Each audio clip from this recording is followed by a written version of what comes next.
Okay. Well, hi, everyone. My name is Colin Newman, and I'm Director of Workforce and Economic Development for Amazon. And I'm here with my colleague, Sarah Cohn, Director of Talent Attraction for Amazon across North America. First, I wanted to say thank you to Melissa and Kimberly and Jackie and the whole NAWDP team. We're happy to be here with you today. On behalf of Amazon, we're excited to be partnering with the National Association of Workforce Development Professionals as one of the largest private sector employers in many regions around the country. We feel like this is such a natural fit for us to think together about the challenges and opportunities in the workforce system and creating job opportunity for everyone in America. We've created more jobs in the past decade than any other company, all the way from Anchorage, Alaska to South Florida. We have 1,000 fulfillment centers, delivery stations, grocery stores, pharmacies, air transportation hubs, data centers, and a new satellite facility at Kennedy Space Center in Florida opening this year. But more important than all of those state-of-the-art facilities are the people who work in them. Amazon now has over 1 million employees across the US working hard for our customers every day. We believe that our success and scale bring broad responsibility to be a leader in workforce development. And we have a goal to not only be Earth's best employer, but also for Amazon to be the most inclusive and accessible employer in the world for people with disabilities.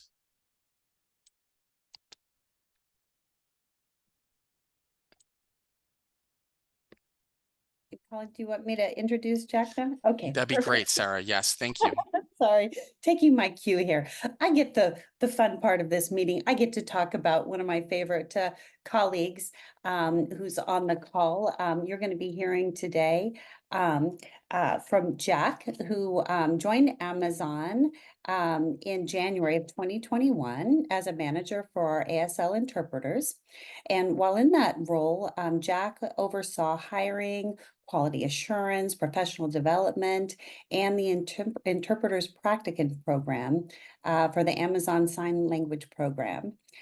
Jack then moved on to our global accommodations team, where she focused on solving barriers for Amazonians.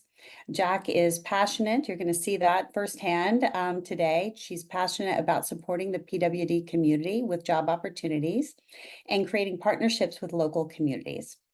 Before Amazon, Jack worked as a teacher for the deaf for 12 years, focusing on special education administration and early intervention. So Jack has firsthand experience with the PWD community and understands the importance of supporting opportunities for growth. And I had the privilege of meeting Jack 2 years ago through Amazon's sponsorship of Deaf Nation, which is the nation's largest expo for the deaf community. And Amazon is just kicking off our third season sponsoring that national expo. And Jack, through meeting her as a participant in that event, has really fostered a great partnership with my team, so much so that she actually joined our team earlier this year with a special focus on helping us expand our recruiting efforts within the people with disabilities community. So we're really excited to have her here talking with you today about our accommodations program and also sharing more about working here at Amazon and our efforts to reach out to people with disabilities in the community and help them understand the opportunities and what it's like to be part of our team. So Jack, please join us on camera and kick off our conversation. Wonderful. Hello, everyone. Thank you so much. Thanks for that warm welcome. That was wonderful. Happy to be here. Happy we have some folks who joined. Definitely, it is a passion for me, and I'm glad you are passionate about your work and developing people in their career. And these communities do need this. I did start with Amazon just a handful of years ago, 2.5 years ago or so, and I already have had multiple opportunities catered to my skills. So I feel that where my passion lies, I'm able to put my work and give it to those who are within that community and are able to excel.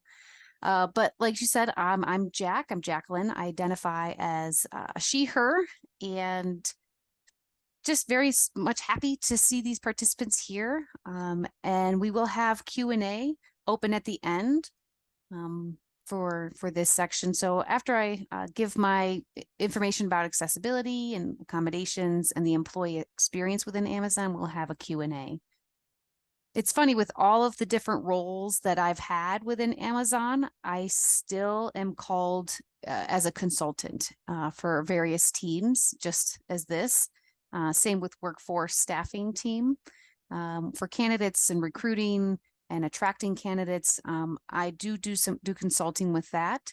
And then it kind of became a role for me recently, and I'm extremely honored to have joined that team. And again, it is my passion. We have an accommodations set up from the beginning, from the moment someone applies throughout their entire career within Amazon, meaning candidates who are interested in applying at Amazon right from the get-go are able to get accommodations through our, what is the acronym? ACAT team, ACAT, Amazon Candidate Accommodations Team. That team would be able to provide accommodations right from the beginning. So suppose a candidate needs help filling out an application, even at the beginning, we have an accommodations teams to help. The candidate's able to call a phone number and connect with someone. Suppose a deaf person who uses American Sign Language needs help and an accommodation to fill out that application. They're able to go to an office, and all of our offices are equipped and ready with an on-demand interpreting service, like over video, just like you're seeing now. And the deaf candidate will be able to show up to that space, and they could have a conversation and have direct access through an interpreter while filling out their initial application. And then that can follow them through the procedure of the drug test and orientation and things like that. We have interpreters on site that are able to be pulled to those situations. But I'm just saying that these interpreters or these accommodations are right from the start, because we want to attract diverse folks within the disability community. So we have to have those accommodations on the ready at the beginning. And we have to be prepared to provide those accommodations from day one or before. Same with as they do drug test, we have accommodations for that, contingency, employment and whatnot. And then we have everything set for day one within their warehouse. So the ACAT team will have whatever accommodations this person needs ready and set up for, whether that be an interpreter or whatnot, virtually or on site. It can depend on the location, and it can depend on the time of day. If it's an overnight shift, maybe more virtual options. But the goal is that we provide that experience from the beginning, the very beginning, because our goal is as the world's best employer. Absolutely. So means we must be prepared from application through their career. And then once they get to day one, the person is then obviously going through different trainings. We have accommodations for that. And then that would transfer over to a different team. But a different team would, like HR, would process their accommodations. And they'd be under PXT, meaning people, experience, and technology. That team would then be able to provide a more in-depth accommodations plan to follow someone throughout their career. So suppose a person were to start off and say, okay, I need interpreting services just for the training to get me through learning my role. I need an interpreter there, maybe just for the transition meetings or shift change or staff meetings, or just a quick 5-10 minutes throughout the day. And then when I'm working through my job, I don't need an interpreter. But suppose this person then has a job change. Then they can go back to HR, fill out a request, and that accommodation can be adjusted to whatever their new job is.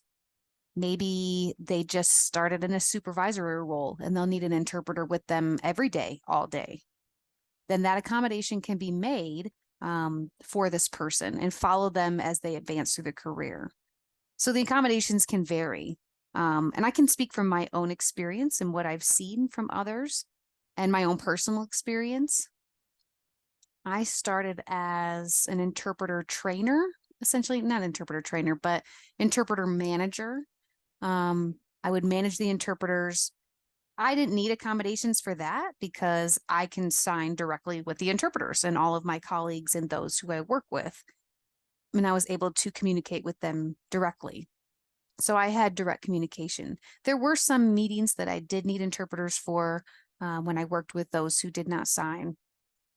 But those interpreters that I needed were just at an as needed basis. And as I moved through my career, I then moved over to Global Accommodation Optimization Team. And there was not a direct line of communication with those around me who use sign. So I did need an interpreter through most of my meetings and communications. And so I had a consistent interpreter schedule with an interpreter with me throughout the day. Now I'm working over with workforce staffing team, and I still do need the same accommodations from my previous role. I have an interpreter with me throughout the day and assigned with me. For example, that's just how my accommodations have been throughout. At the beginning, I did not need an interpreter that often, but as I moved throughout my career, I do need an interpreter more. And if I consult and work with others, those accommodations change. And Amazon worked with me throughout that to adjust as needed. And Amazon, I feel from my experience, believes in multiple diverse perspectives, encourages it, invites it, and wants to learn from those who bring those perspectives. And the disability community has that, and providing different accommodations for all. And many deaf people do not need interpreters. Maybe a deaf person needs a note taker or CART services, typed out captions. So there's a plethora of different types of services that can be provided, and the accommodations team can make those recommendations, give them the list of accommodations that can be provided, and then that person then can let the team know what will work and then what's in a reasonable accommodation for their day for that person. Because in the end, the goal is that they have equal and accessible employment experience and opportunities within Amazon as their peers. I've seen many different people with disabilities move up within the company, move laterally to different teams, and navigate their way throughout Amazon. And I've seen a lot of different journeys. As if they were a quote unquote typical person, just moving through like an able-bodied person, just moving through their workflow. They were able to move through the company as well. People are recognized for their skills and their professional skills and their work, which is really great. Amazon is a very large company, absolutely, and a lot of ways to navigate this company. Sometimes it can be challenging and daunting, but sometimes it's great to have that many amount of opportunities. One thing I do want to briefly touch on is we have different affinity groups within Amazon, meaning folks can join like in high school, you could join different cool clubs. That's what these affinity groups are. And you can become a member of that club or affinity group that are different specific topic areas. We have a people with disabilities affinity group, meaning they host various events, Deaf Awareness Week, Deaf Awareness Month, things like that. They have an ADA celebration that we did with different events with that affinity group, with that people with disability group. So Amazon does have those affinity groups, and they are site specific, where they host, sometimes they have roundtables for people with disabilities to gather, where all employees within that site and that building are able to share their experience from work within Amazon, maybe share ideas and feedback on how to improve something at that site, or what they like or what they need to improve on. So it's a nice, more of a collaborative effort from those working at those sites, and their employee experience can be shared, which I think is just amazing. Other places that I've worked definitely don't have that type of experience for their employees. I do see some folks popping up in the chat here. Let me see. So I'll hold these to the end and we'll respond if there's any questions there. Great. But I love that. I'm glad people are excited and have some questions. Back to, as I was talking about the affinity groups, it's a way of people to learn about that specific group or topic. There's an opportunity to become an ally to that affinity group. So someone can become an advocate or a supporter of a specific community. And I love that when folks are involved, they're able to see representation and see others, and maybe meet other deaf and hard of hearing folks that work at that site or that building, and see other people in different positions of leadership or power, and think, okay, so see, people with disabilities are able to lead and able to become part of this level of management and whatnot. It's just a nice way for this community to get recognized, and then they're able to bring that information to the broader Amazon community and share that information. We have women in Amazon, affinity group for military. There's a lot of different affinity groups, a place to belong, essentially, in a very large company. And I think that's just one of the largest benefits of working for Amazon, honestly. Meeting and connecting with other people, and be able to get support and resources from folks who work with you, who are like you. Really great questions. I will answer about the affinity group and how that got started. I'm honestly not sure exactly when they started, but I know a little bit of the story about it.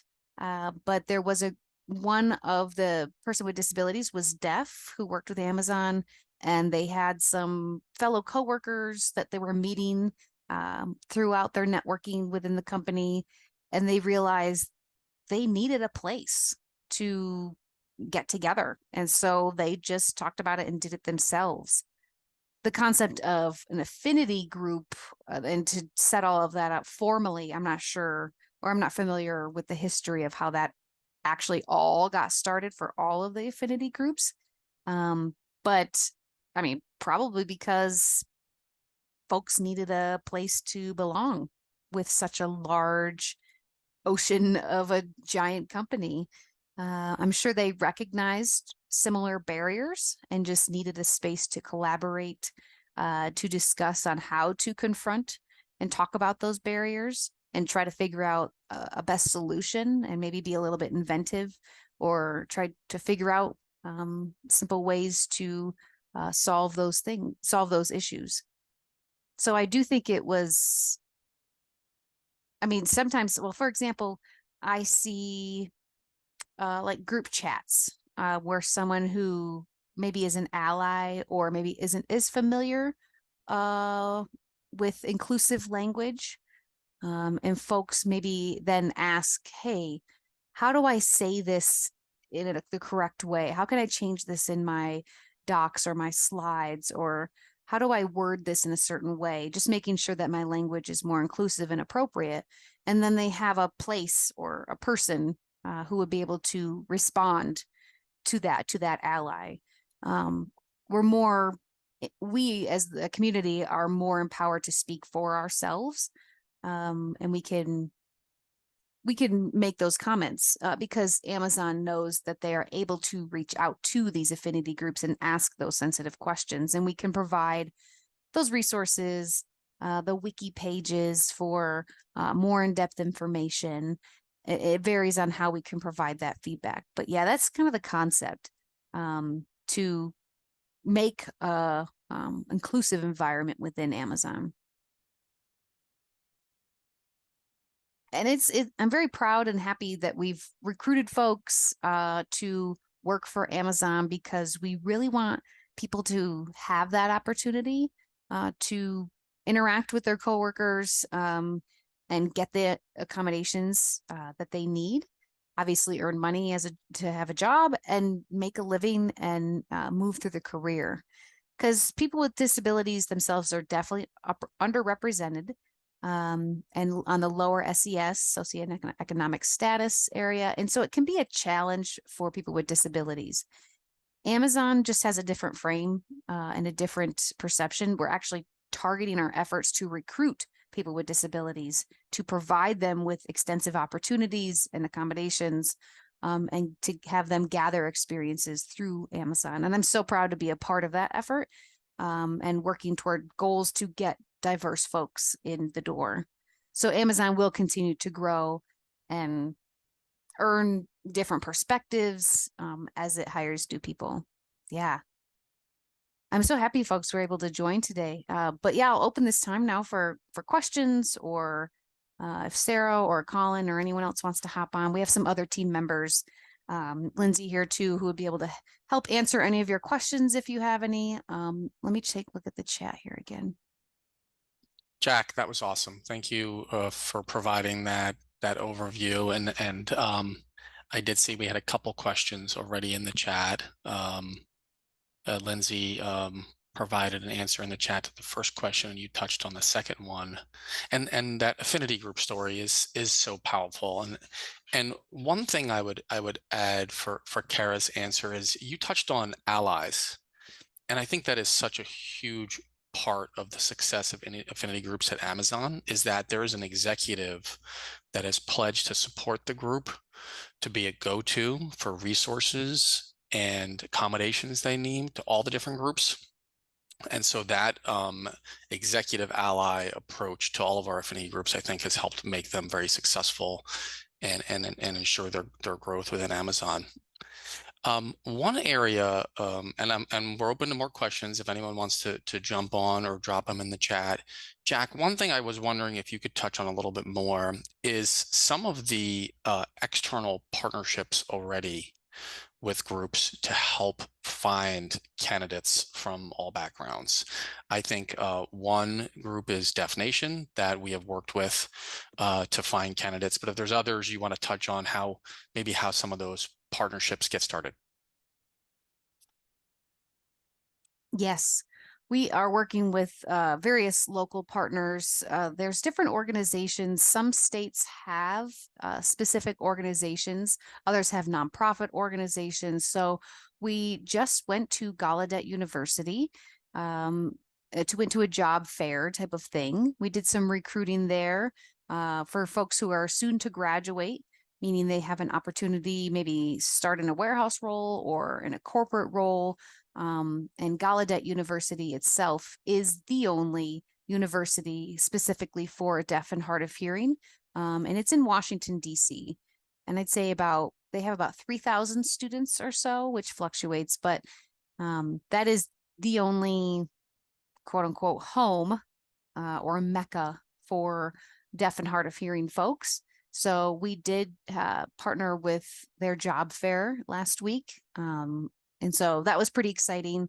We, like you said, Deaf Nation, and now we are seeking other opportunities in our target areas and target audiences and different community partnerships. Absolutely.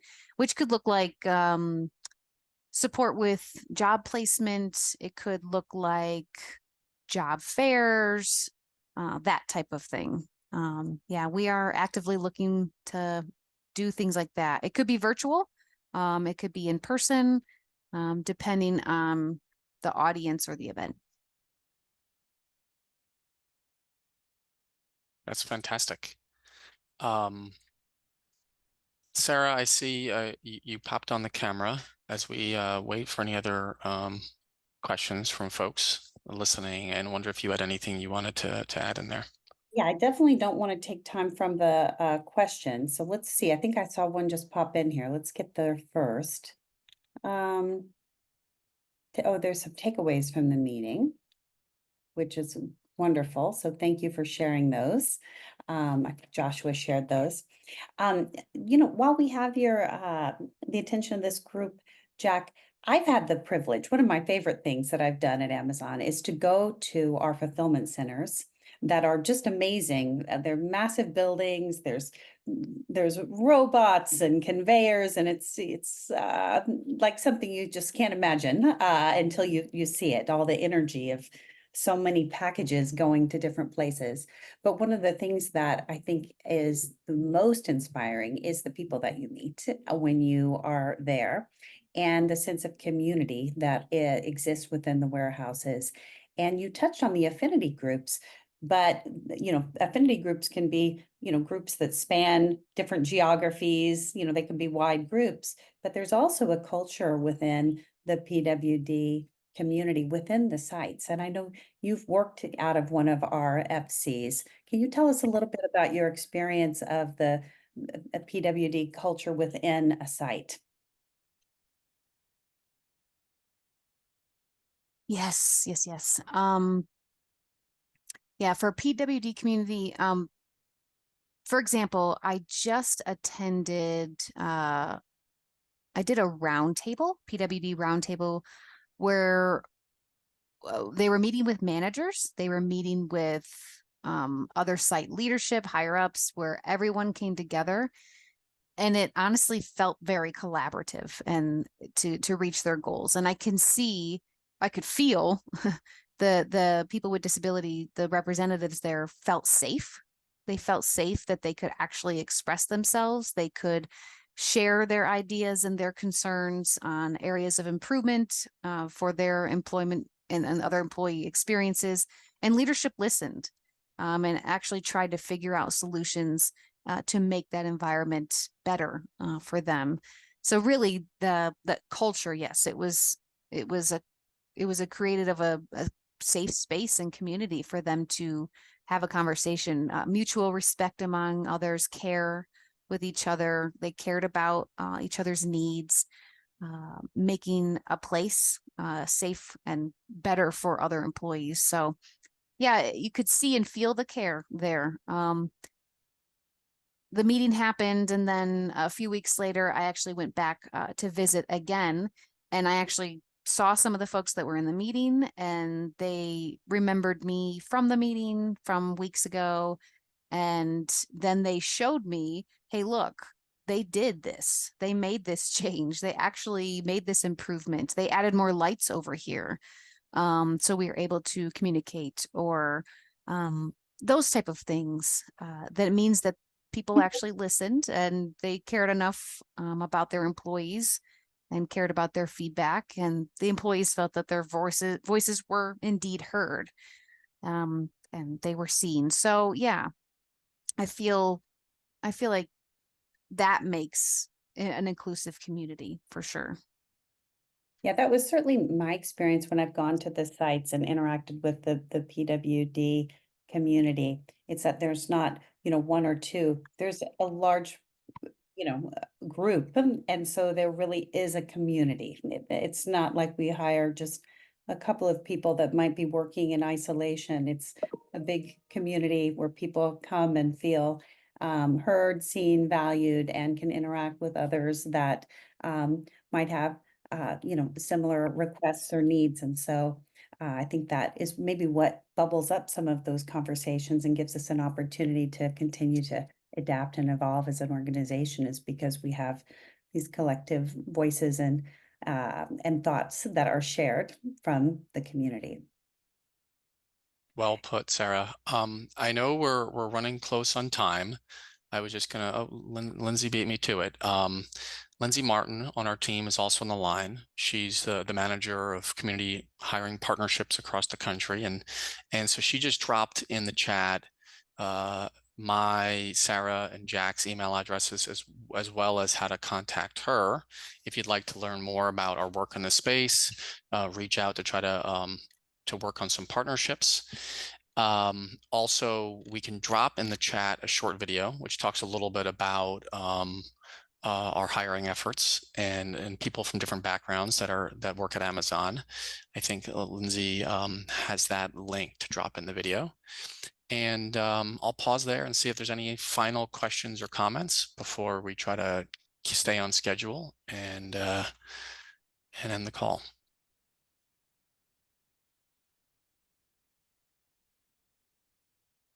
A new message. Great. Thank you, Jean. Yeah, it's been wonderful. I appreciate everyone joining us today. It's been great to have this opportunity. Great, fantastic. Well, thank you very much, everyone. Yeah, Thank you, thanks. Jack and Sarah. All right. Good afternoon.